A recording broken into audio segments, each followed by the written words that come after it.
Liberamente. Variazioni e scorribande con Giovanni Sallusti.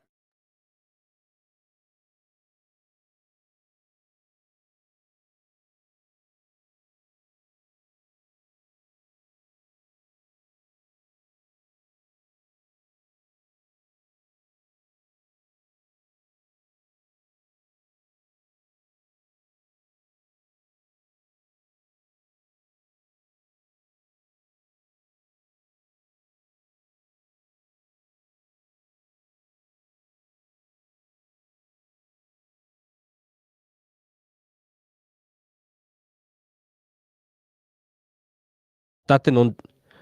Perdonate, abbiamo avuto un problema in regia. All'aggettivo etilica siamo andati in tilt, ma no, vi dicevo che la notizia che vi sto per riferire sembra il risultato di una serata etilica tra Beckett e Kafka. E quindi io non posso che riferirvela perché non ho modi ulteriori di commentare una cosa così surreale. La storia era raccontata sul Corriere della Sera di oggi, adesso ovviamente imperversa su tutti i siti, perché consiste nella seguente scena: essere in coma in ospedale e ritrovarsi iscritti al Partito Democratico. È quello che è accaduto al signor Giovanni Mista, che ha avuto un problema serio di salute, un attacco cerebrale, tant'è che era appunto in coma, poi è dovuto andare in una struttura, in una clinica riabilitativa, ma mentre era in coma, racconta la moglie, si è iscritto al Partito Democratico, si è realizzata questa magia politica, perché evidentemente tale era la sua fede schleiniana, che si è iscritto anche se era in coma. La storia, ripeto, la racconta la moglie in modo dettagliato e alcuni pezzi del racconto fanno davvero ridere, se non fosse drammatico e grave ovviamente l'accaduto. Non ha potuto firmare la tessera PD perché nella fase del tesseramento era ricoverato in ospedale. Sì, tendiamo a pensare che noi che fosse una lieve causa impediente, anche perché è stato ben 2 mesi in coma. Quindi sì, tendiamo a dare ragione alla signora. La storia è avvenuta in provincia di Avellino. E dice sempre la moglie: non so chi ha firmato e pagato la quota della tessera, ma qualcuno a nostra insaputa ha utilizzato i suoi dati per sottoscrivere la tessera. Appresa la notizia per caso, ho voluto delle spiegazioni perché mi sembrava al minimo in una situazione così paradossale. Effettivamente sì. E a quanto pare la prima reazione è stata abbastanza serafica. Dopo avermi confermato che mio marito era tesserato, mi hanno detto prima che il nome era stato fatto dal sindaco.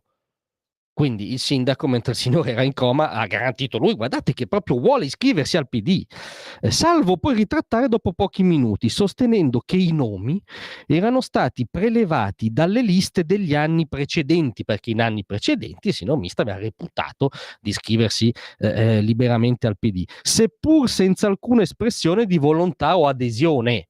C'è questo lievissimo dettaglio. Non solo, ma ha poi raccontato che nel suo insistere a chiedere spiegazioni le è stato chiesto di chiudere in modo amichevole la vicenda con una telefonata di scusi, abbiamo iscritto suo marito mentre era in coma, ma è stato un disguido davvero. E dice la signora, è testarda, ma io non so che farmene delle scuse perché sono entrati nella mia sfera privata. Ci siamo sentiti usati. Qui si aggiungono ulteriori dettagli inquietanti. Loro pensavano di essere tranquilli perché mio marito non poteva chiedere spiegazioni. Sì, in effetti da quel punto di vista erano tranquillissimi. Non solo, ritenevano di avere la strada libera perché sono straniera e perché pensavano che non mi sarei interessata della vicenda. Qui aveva un cortocircuito totale meraviglioso. Cioè, cosa pensano? Pensano, il signore è in coma, la signora è straniera, al netto di tutta la nostra retorica, come dire, sull'iperaccoglienza e sull'idealizzazione degli stranieri, poi se questa è straniera in carne e ossa, in realtà è meglio così non chiederà spiegazioni. Questa pare la ricostruzione della vicenda. E poi la signora giustamente si appassiona perché si sente violata appunto nella sua sfera privata, inizia a fare delle indagini sue e dice: anche una mia amica è stata iscritta insieme ai suoi 2 fratelli a sua insaputa. Cioè, quindi sembra una pratica diffusa. Credo che ormai siamo alla frutta, dice la signora. In effetti secondo me siamo anche al dessert e all'ammazza caffè, perché per interesse politico non ci si ferma di meno di fronte alle difficoltà gravi di una famiglia.